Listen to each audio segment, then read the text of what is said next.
quand j'ai vu l'intitulé de ces journées, c'est « Apprendre de son corps ». Immédiatement, je me suis dit, ça c'est bien français. En effet, si on était japonais, eh bien on aurait un verbe pour ça, on dirait « taitoku solo ». Parce que ça paraît tellement évident que le corps et l'apprentissage. Alors aujourd'hui, justement, le développement des sciences cognitives nous conduisent à de nouveaux concepts, de nouvelles notions, par exemple embodied cognition, c'est-à-dire l'incarnation, voilà. Et vous avez Schusterman qui parle de somesthetics, donc ce sont des néologismes, vous voyez, et qui montrent qu'il y a de fait un inconfort lexical qui traduit en fait des problèmes anthropologiques. Et j'ai essayé de construire ce que je vais vous dire autour de quelques points de référence. D'une part, partant de André-Georges Audricourt, qui a eu cette étonnante, cette très belle phrase dans un entretien avec l'anthropologue Bensa, que vous connaissez peut-être. Et je reviendrai sur André-Georges Audricourt, à qui l'on doit une approche anthropologique très écologique. Entre le soleil et l'homme, tous les animaux et végétaux sont absents. Et justement, anthropologiquement, on pourrait dire que cet espace vide, si vous voulez, cette absence, elle est peuplée par une notion très ambiguë et polémique, qui est la notion de nature. Voilà. Et donc, nature et croyance, le sexe et l'effroi, j'ai piqué ce titre à l'ouvrage magnifique de Guignard sur justement cette question-là, mais chez les Latins. Ce qui se passe aujourd'hui également, c'est-à-dire une inversion des croyances, y compris en anthropologie, et un mouvement auquel me semble appartenir Hébert. Voilà, et je vais conclure, si je ne dépasse pas mon temps, par un texte d'un philosophe chinois vieux de 2000 ans, qui est une parfaite description de la méthode d'Hébert. Voilà. Alors, justement, ce que je remarque, ayant eu la chance de suivre le travail doctoral de Pierre, c'est que nous disposions de beaucoup plus de commentaires, de jugements, d'a priori, de malentendus autour de Georges Hébert que de documentation certaine. Ceci en raison de l'histoire et des soubresauts de l'histoire, puisque vous savez que l'hébertisme, comme cela a été souligné dans ces très intéressantes communications, Hébert a été mangé à toutes les sauces politiques et des dictatures, ou même des mouvements comme la France de Pétain ont utilisé Hébert. Mais j'ai tout de suite une réflexion triviale pour dire que c'est vraiment un procès mal intentionné, parce que ce n'est pas parce que Hitler buvait de l'eau que je vais me priver de boire de l'eau. Il y a chez Hébert, de fait, quelque chose de tellement élémentaire, tellement élémentaire, tellement primaire, qu'il est à la portée de tout le monde. Mais justement, pourquoi n'a-t-il pas été à la portée de tout le monde? Alors, il y a, je crois, une difficulté d'interprétation et même de traduction. Et j'ai été très surpris par les réflexions sur la traduction par un sinologue, François Billeter, justement celui qui a traduit ce philosophe chinois, qui insiste sur la nécessité de retraduire les textes, y compris les textes de notre langue, si vous voulez, en partant non pas d'un point de vue philologique, mais, dirait John Dewey, en partant de l'expérience, et en partant de l'expérience de l'auteur. C'est pour ça que le travail de Pierre me paraît extrêmement important, parce qu'il a reconstitué un contexte d'une extraordinaire complexité, notamment en dépouillant des centaines de numéros de cette revue, sous ces différentes époques, des milliers d'articles, et c'est comme cela qu'il a reconstitué une galaxie, ce que l'on appelle tout simplement un contexte en anthropologie, mais non pas un contexte figé, un contexte mobile, un contexte dynamique, parce qu'un contexte n'est jamais fixiste. Et justement, si nous traduisons Hébert, on trouve d'abord le terme méthode, alors qu'il ne s'agit pas d'une méthode, mais de principe, enfin dans le langage contemporain de l'école d'anthropologie théâtrale de Géo Barba, on parlerait de principes qui reviennent. Et de principes, les principes ne sont pas, si vous voulez, des codes rigides, et tout le problème, vous l'avez très bien exposé, qui se pose à l'hébertisme aujourd'hui, c'est ça, c'est son institutionnalisation. À partir du moment où vous allez institutionnaliser la création, c'est fichu, vous tombez dans les travers de l'art officiel et donc de la pratique officielle. Ce sont les énarques qui vont bientôt écrire la méthode de l'hébertisme raisonnable. Alors, ce n'est pas une méthode. Ensuite, nature. Le mot nature, justement, c'est un espace vide polémique. Et si l'on veut revenir sur l'adjectif de nature, et je vais essayer un peu de le faire, d'ailleurs, on trouve dans notre ère de civilisation historique, c'est-à-dire l'Europe judéo-chrétienne, pas le Japon, mais la Chine et la Corée, plus de 2000 ans, ou plutôt très précisément 2000 ans de querelle entre fixistes, créationnistes, évolutionnistes, jusqu'à aujourd'hui. Je vous en donnerai la preuve, puisqu'il y a encore aujourd'hui des fixistes, des créationnistes qui sont en train de ruling the world, de dominer le monde, notamment avec les Trumpophiles. Alors, ma thèse, en ce qui concerne Hébert, parce que pour aller vite et ne pas dépasser 30 minutes, il me fallait choisir un axe. Ma thèse, c'est que Georges Hébert est l'une des figures marquantes du mouvement qui réintroduit en Occident l'idée systémique du vivant.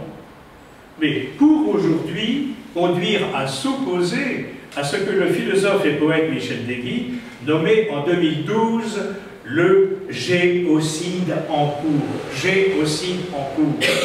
Et que la juriste de droit international Valérie Cabane appelle, elle, l'écocide. Écocide, crime international qu'elle tente de faire reconnaître par les instances internationales, dont l'ONU. L'écocide, c'est notre propre destruction. L'espèce humaine est en train de s'auto-détruire. Bien. Alors il faut dire que l'écocide a été inventé par un Premier ministre suédois qui malheureusement a été assassiné dans des conditions troubles, Olof Palme, en 1962, pour protester contre l'épandage du défoliant appelé l'agent orange par les troupes américaines. Il avait parlé d'écocide. De quoi s'agissait-il? Eh bien, la firme Monsanto avait produit pour l'armée américaine un concentré de défoliant qui permettait à la fois d'effeuiller, donc de rendre les forêts nues, c'était une nudité mortifère, et ensuite de tuer la terre pour que les paysans ne puissent pas nourrir les troupes, et ensuite attaquer chimiquement, de même que Assad le fait, mais à l'époque, on n'avait pas trop bronché, vous voyez, de tuer les gens. Alors, il faut savoir, par exemple, que pendant la guerre du Vietnam, de 62 à 71, environ 80 millions de litres de ce produit extrêmement toxique a été déversé sur 10% de la superficie du Vietnam. Alors, cela veut dire que, à cette époque-là, nous avions une certaine idée de la nature.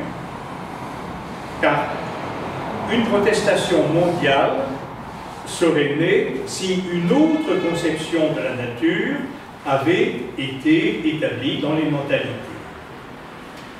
On se disait, le Vietnam, c'est loin. Bon, dire loin, ça veut dire qu'il y a des guerres, etc. Alors, je reviens à Haudricourt. Haudricourt était un ingénieur agronome au départ, qui est devenu ethnologue, élève et ami de Marcel Mauss, orienté vers la linguistique par Marcel Cohen. Alors justement, Marcel Cohen, un linguiste, alors je vais essayer de ne pas faire trop de digressions, sinon je vais dépasser mon temps.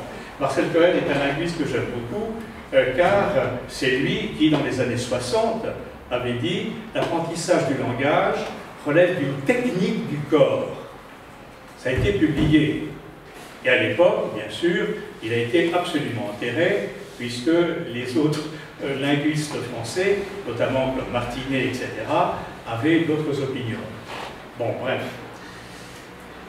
Et il avait eu cette intuition, car c'était un anthropologue, un grand voyageur, que les croyances, les grandes croyances fondamentales de l'humanité avaient été marquées par les paysages, c'est-à-dire par les écosystèmes.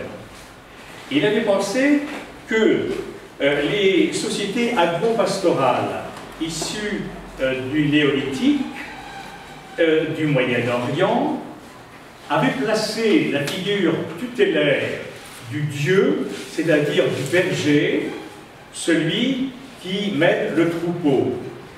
Dieu unique, c'est-à-dire Yahvé, Deus en latin, Dieu, notre Dieu, et Allah, qui sont des dieux uniques, tutélaires, qui règnent, et d'ailleurs dans la, j'allais dire la mythologie chrétienne, oui, pourquoi pas.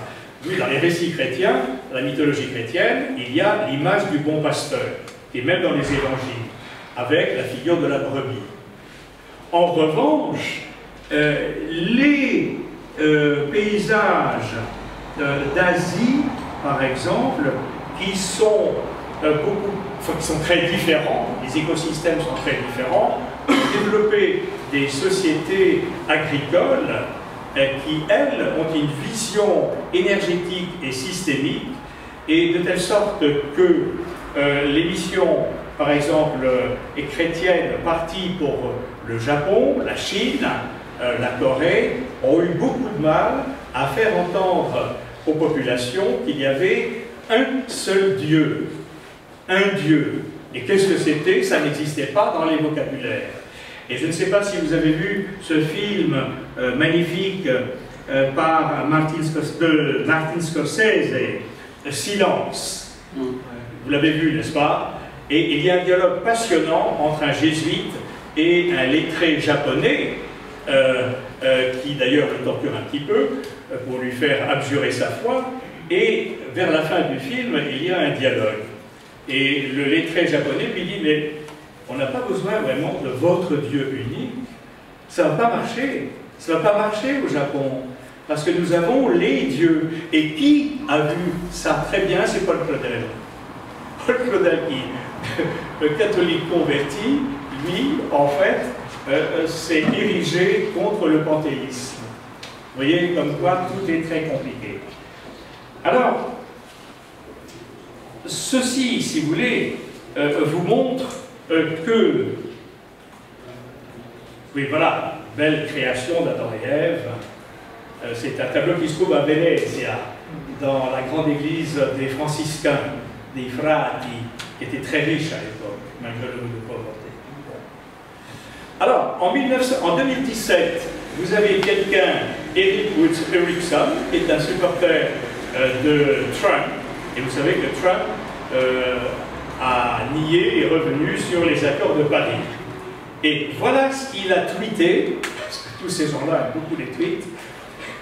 I worship Jesus. Alors, vous avez l'anglais et le français. Je prie Jésus, mais pas Mère Nature. D'ailleurs, ça va beaucoup m'intéresser que Le Corbusier parle, par exemple, de Mère Nature, qui montre déjà une séparation, mère nature. Il nous a dit d'en prendre soin de mère nature. Mais ça ne peut pas dire que je me soucie du réchauffement climatique. Et oui, c'est mère nature. C'est pas moi. Et un autre. Ah non, tiens, je me suis trompé, bien sûr. Ah bon, c'est un autre. Bon, et un autre, toujours trumpiste, Tim Walber, qui est tout de même un député républicain, mais ancien pasteur, donc créationniste, et près de la Bible. Il a tweeté, alors là je traduis en français, en tant que chrétien, je crois qu'il y a un créateur, Dieu, qui est beaucoup plus grand que nous, et je suis convaincu que s'il y a un véritable problème, il peut en prendre soin. Alors, c'est extrêmement intéressant, parce que là aussi, si vous voulez, il y a une similarité, une dichotomie entre ce que l'on appelle la nature et puis nous. Et puis ça, justement, avec un prétexte, eh bien, il y a le Dieu tutélaire, où il y aura les grandes entreprises pour les matérialistes, où il y aura l'État pour les autres. Alors, en revanche, la dernière encyclique que je vous recommande de lire, du pape François, un Argentin, jésuite, Laudato Si', qui d'ailleurs reprend le Cantique des créatures de François d'Assise, un italiano famoso. Il a publié en 2015 une encyclique dans laquelle il fait l'éloge de l'écologie, et alors c'est assez extraordinaire, et il ne se réfère pas du tout à l'orthodoxie catholique théologique, mais, je dirais à la jésuite, il raisonne en nous replaçant comme sujet, membre de la nature. Alors, je cite, d'ailleurs, ça coûte 5 €, je vous recommande l'article 15, qui est assez extraordinaire. C'est vraiment à travailler si vous vous intéressez à l'écologie. Et ça a été traduit dans toutes les langues. Si nous nous approchons de la nature et l'environnement sans cette ouverture à l'étonnement et à l'émerveillement, si nous ne parlons plus le langage de la fraternité et de la beauté dans notre relation avec le monde. Et de fait, François d'Assise parlait de frère soleil, frère la mort, frère l'âme, frère etc., frère la femme, avec l'âme. Bon, c'est une sœur. Nos attitudes seront celles du dominateur, du consommateur ou du pur exploiteur des ressources, incapable de fixer des limites à ses intérêts immédiats. C'est assez extraordinaire. Alors, le sexe et l'effroi. Il faut revenir, si vous voulez, à la génétique du mot nature. D'où vient le mot nature? Question que je vous pose. Ça vient du latin. Ça vient d'un verbe, nascor, qui veut dire naître. Naître. Nascor veut dire naître.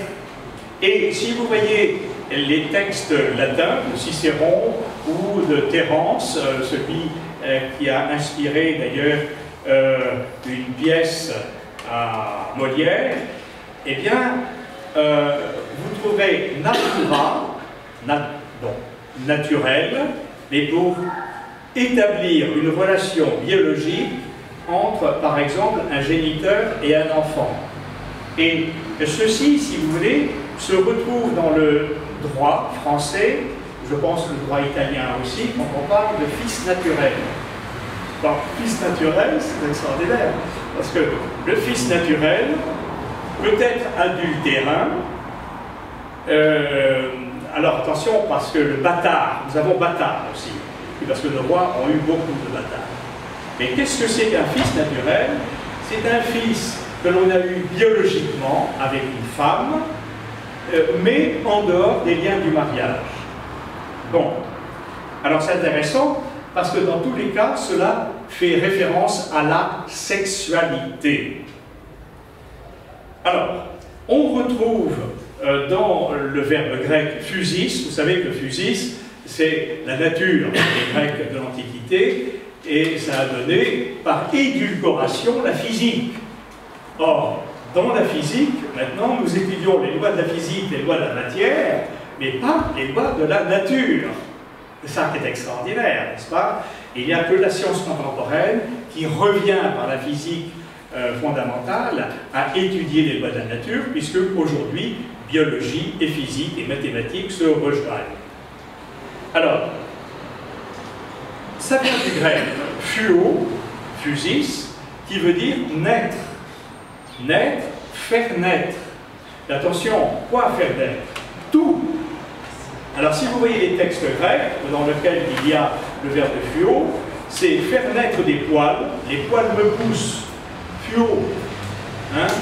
Je fais naître un enfant, je fais un enfant avec une femme. Phuo. Les herbes poussent. Phuo. C'est-à-dire tout ce qui est énergie vitale. D'où ce qui était intéressant, cette référence à la bioénergétique tout à l'heure. Mais cela a donné toute une série de traités appelés périphuséos, c'est-à-dire à propos de la nature. Mais quand vous relisez aujourd'hui les traités de périphuséos, donc des anciens grecs ou des latins, alors en latin ça sera de natura rerum, de la nature des choses, mais vous tombez sur des traités d'écologie. Bien sûr, à condition de laisser un peu de côté un certain nombre d'informations purement scientifiques. Sachant d'ailleurs que la référence à la science à propos de l'hébertisme est une aberration, parce que qu'est-ce que c'est? La science est un état temporaire du savoir.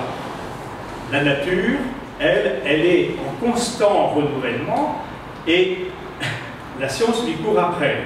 À partir du moment où vous montrez, où vous proposez une méthode scientifique, vous arrêtez un moment de la recherche scientifique. Cela ne peut être qu'une métaphore. Et d'ailleurs, les empiristes ont trouvé toujours avant les scientifiques. Alors, pour ça, bon, une autre fois, hein, je vais vous raconter des histoires là-dessus, c'est comment les dessinateurs, par exemple, à la Renaissance, pour dessiner, pour illustrer des traités de physique, corrigeaient la théorie scientifique. Il y avait par exemple la théorie de l'impetus, qui disait que les boulets de canon avaient des trajectoires rectilignes, comme ça et comme ça. Et sous le chapitre dans lequel était exposée la théorie, il y avait une illustration qui était courbe.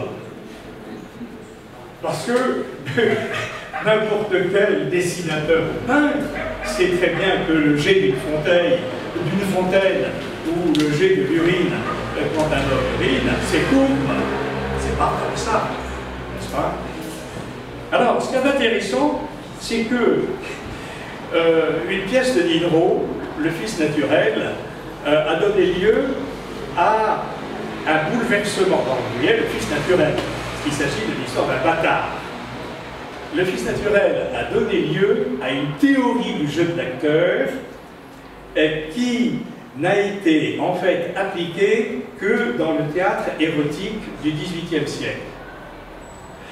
Si vous lisez les commentaires sur donc, ce premier drame bourgeois, c'est ainsi que cette pièce était intitulée, enfin classifiée. Alors, vous lisez les recommandations de Diderot. Il dit, en fait, si l'acteur veut jouer l'amour, il faut non pas qu'il récite du texte, mais qu'il ait des soupirs, des arrêts, des silences qu'on entend, des interjections. Alors bien sûr, si vous voyez le théâtre classique français que l'on apprend dans les lycées, hein, et que l'on appelle notre... Enfin, nous n'appelons pas notre théâtre traditionnel, mais notre théâtre classique, il n'y a pas cela. Bon. Mais, en revanche, dans une pièce intitulée Proverbes du XVIIIe siècle, vous avez une scène qui se joue à deux Donc, un acteur et une actrice, Églante et le marquis, et ils doivent donc, justement intercaler les textes. Alors, si vous voulez, je ne peux pas faire les deux à la fois, hein, mais il y a par exemple Églante, qui c'est la fin de la scène, de la pièce, c'est pour ça que c'est un peu chaud. Hein, on arrive vraiment à l'acmé, n'est-ce pas? Arrête, de grâce. Eh bien, sois content. Jouis de toute ma tendresse et des transports que tu m'inspires. Et tout ça, c'est les didascalies, c'est les indications scéniques. Tu troubles, tu pénètres. Ah, sens-tu comme je t'aime? Courage, vite, je ne me reconnais plus. Mon âme est prête à me quitter. J'espère de ton amour et du mien, je m'affaiblis. Je n'y souffrirai plus. Ah, Dieu, vicomte, cher ami, mon petit roi, mon tout, tu m'inondes d'un torrent de délices. Les cieux s'ouvrent, je pars. Voilà, cette pièce qui est donc le style naturel, mais qui se réfère justement à la sexualité. C'est pour ça, si vous voulez, que la question philosophique même de la nature est extrêmement encombrée, car elle est pleine de la question de la sexualité, et je dirais de la sexualité de la femme. Car Lucrèce, qui est un grand poète et philosophe latin, disciple d'Épicure, le grand philosophe grec, qui dit que tout est dans tout et vice-versa, que toute l'énergie cosmique bouge, etc. Rien ne se perd, rien ne se crée.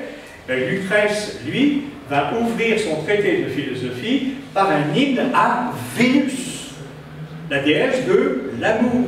Et il va dire explicitement, alors relisez, hein, c'est le livre 1 donc, de De Natura Rerum, et vous le trouvez dans une excellente édition, bien sûr, Guillaume Budet, bilingue, latin-français. Et il dit pourquoi j'ouvre mon texte, mon traité donc, de philosophie, qui est passionnant à lire, par un hymne à la déesse de l'amour, parce que tout part de la procréation, tout part de la femme créatrice. Et de fait, si vous voulez, il y a chez la femme une sorte d'évidence naturelle, je dirais physiologique, c'est le rythme menstruel qui fait que chaque mois, la femme, de façon évidente, elle va faire sortir de son corps un liquide qui trouble énormément, puisque vous avez des traités d'anthropologie qui tournent autour de la question du sang, elle va faire sortir du sang.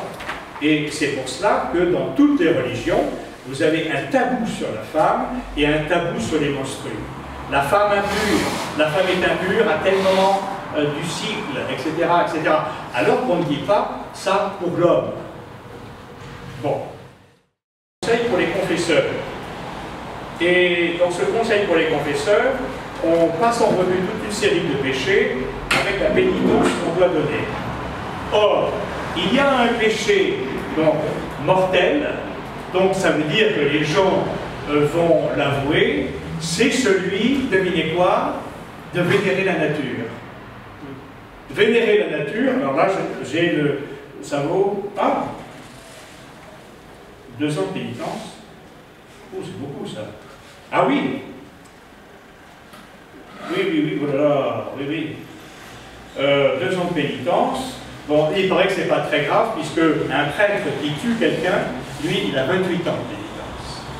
Et si vous, alors, dans ce traité, je vous donnerai les références, d'ailleurs, si vous voulez, donc, ça s'appelle le rituel de Toulon. Vous avez aussi un autre péché vis-à-vis de la nature, c'est si vous ramassez des plantes médicinales, mais en récitant des formules. Bon, la peine est un peu plus légère. Or, chez les anthropologues, à la fin du 19e siècle et jusqu'au 20e siècle, on va parler de l'âme primitive, avec quelqu'un, par exemple, notamment Lévi-Brul, extrêmement important. Or, qu'est-ce que c'est que l'âme primitive? C'est-à-dire, qu'est-ce que c'est qu'un sauvage, un païen? Un païen, bien justement, c'est un sauvage, c'est-à-dire Sylveticus quelqu'un qui vit dans la nature, quelqu'un qui vit dans les bois, au sens strict du terme. Et il se caractérise par quoi? Par une fusion avec la nature. Alors c'est extraordinaire de lire, par exemple, les ouvrages de Lévi Brühl et les commentaires, puisque tout de même ça discute beaucoup, notamment avec Boas, etc., qui critiquent Lévi Brühl, ainsi que Marcel Mauss, etc. Le sauvage, c'est quelqu'un qui, en fait, voit l'esprit partout et il y a une relation fusionnelle, les arbres, les animaux, les ceci, les cela. Exemple célèbre, un missionnaire devenu un pilier de l'école des hautes études, Maurice Lénart. Maurice Lénart a été d'abord missionnaire en Nouvelle-Calédonie, missionnaire protestant, où il a éduqué les Kanaks sauvages au bienfait du christianisme. Et c'est d'autant plus intéressant que c'est un personnage extrêmement touchant, et qui dit même la philosophie a rejeté les sauvages et les primitifs loin de nous, mais en fait ils sont beaucoup plus proches de nous. Mais à la fin, lorsqu'il va quitter la Kanaki pour revenir à Paris et occuper un poste de professeur d'université, il va demander à son informateur, qui est un Kanak, et qui l'a baptisé, et qui lui servait de traducteur. Lénart aussi était anarchiste. Il lui dit, bon, en fait, faisons le bilan. Et ça, vous le trouvez dans Bocamo, un ouvrage extraordinaire de Lénart, dans lequel il expose la mentalité primitive. Bon, moi, en fait, ce que je vous ai apporté, c'est une notion que vous n'aviez pas, l'esprit. Et oui, chez nous, l'esprit, le corps. L'intelligence, le corps. Bon. Et voilà le Kanak qui lui dit non, non, non, non. Ça, l'esprit, nous l'avions déjà. Ce que vous nous avez apporté, c'est le corps. C'est-à-dire l'idée qu'il y ait un corps séparé de l'esprit. C'est extraordinaire. Alors, là, je vais tout de même, si j'ai 2 minutes en lisant rapidement, lire ce texte à philosophe. Oui, ça va? 2 minutes, hein? Un bloc à philosophe. Confucius admirait les chutes du Luléan, l'eau tombée d'une hauteur de 300 pieds et dévalait ensuite en écumant sur 40 lieues. Ni tortue, ni crocodile ne pouvaient se maintenir à cet endroit. Mais Confucius aperçut un homme qui nageait là. Il crut que c'était un malheureux qui cherchait la mort, et dit à ses disciples de longer la rive pour se porter à son secours. Mais, à quelques centaines de pas plus loin, l'homme sortit de l'eau et, les cheveux épars, se mit à se promener sur la berge en chantant. Confucius le rattrapa et l'interrogea. « Je vous ai pris pour un revenant, mais de près, vous m'avez l'air d'un être vivant. Dites-moi, avez-vous une méthode pour surnager ainsi? » « Non, répondit l'homme, je n'en ai pas. Je suis parti du donné. J'ai développé un naturel et j'ai atteint la nécessité. Je me laisse happer par les tourbillons et remonter par le courant ascendant. Je suis les mouvements de l'eau sans agir pour mon propre compte. Que voulez-vous dire partir du donné, développer un naturel, atteindre la nécessité, demanda Confucius. L'homme répondit, je suis né dans ces collines et je m'y suis senti chez moi. Voilà le donné. J'ai grandi dans l'eau et je m'y suis peu à peu senti à l'aise. Voilà le naturel. J'ignore pourquoi j'agis comme je le fais. Voilà la nécessité.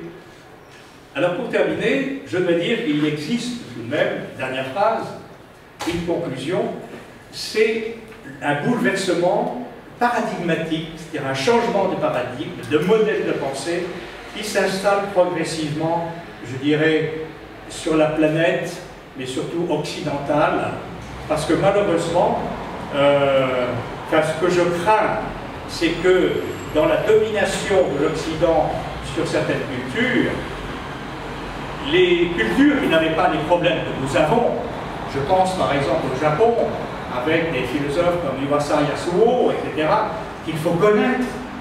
Ils n'ont pas ces problèmes-là. En Corée, mais la question de la nature est fondamentale pour l'apprentissage. Mais la nature au sens strict du terme. C'est-à-dire, on ne travaille pas dans un atelier à l'intérieur. Si on veut devenir chanteur de pansori, on sort et on va crier dans les montagnes, se battre avec les vents, etc., etc. Bon, alors malheureusement, dans les pays qui commencent à prendre comme modèle l'Occident, comme si l'Occident non seulement avait la vérité, mais la science, on commence à adopter les dernières théories à la mode et on détruit, si vous voulez, un héritage philosophique et de pensée qui est inestimable. Bon. Mais, donc, en Occident, il y a des signes qui montrent que quelque chose est en train de se passer très difficilement. On le voit très bien avec ce que je vous citais de Erik Erikson, par exemple, et du Trumpisme. Voilà. Alors, vous voyez, la question de la nature, c'est cet espace vide entre le soleil et l'homme, qui est notre soleil. Ça peut être Dieu, l'argent, Monsanto, le pouvoir, on ne sait pas. C'est l'idéal que nous nous faisons. Et l'homme. Et au milieu, il y a justement, alors, quelque chose qu'on ne n'appelons plus la nature, mais l'écologie qui vient de oikos. Et il y a, alors, malheureusement j'ai plus le temps, donc je lance ça comme ça. Il y a aujourd'hui de nouveaux termes qui sont utilisés comme biotope, biocénèse, etc., etc., écologie, donc écologie du corps, qui viennent pour renouveler l'idée de nature que nous avons perdue et pour ne pas faire justement du vieux avec du neuf. Ça, c'est le risque. Ou du neuf avec du vieux. Voilà. Alors, je vous remercie et j'espère que nous allons nous convertir donc à l'écologie systémique, dont Hébertisme a été un pionnier, peut-être sans le savoir.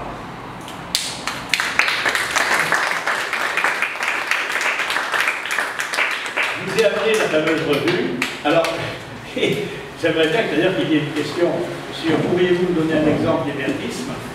Il y a une description d'une séance à la Guadeloupe extraordinaire et il y a, figurez-vous, l'éloge de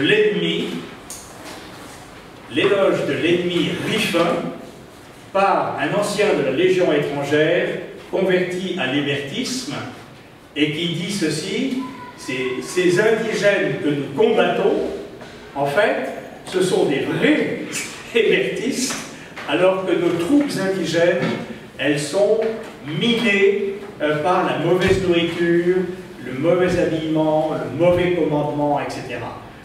Ce sont des documents extraordinaires.